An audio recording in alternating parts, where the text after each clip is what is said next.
The fifth is the tensile and shear test. We prepared the fixture of hole size 5 mm and the thickness is 6 mm.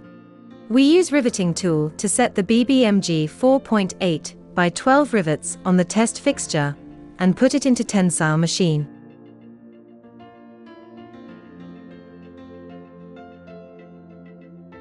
Then, we press the button. The machine is applying two opposite forces till the rivet is broken.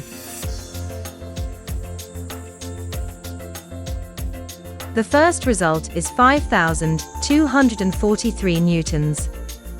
Our standard tensile strength is minimum 4,500 newtons.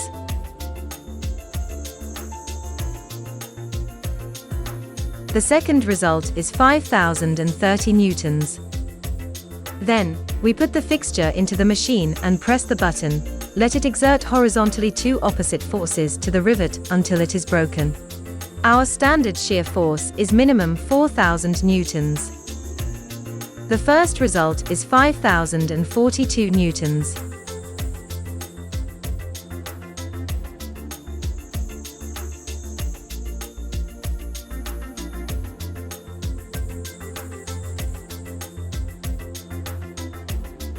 The second result is 5,282 newtons.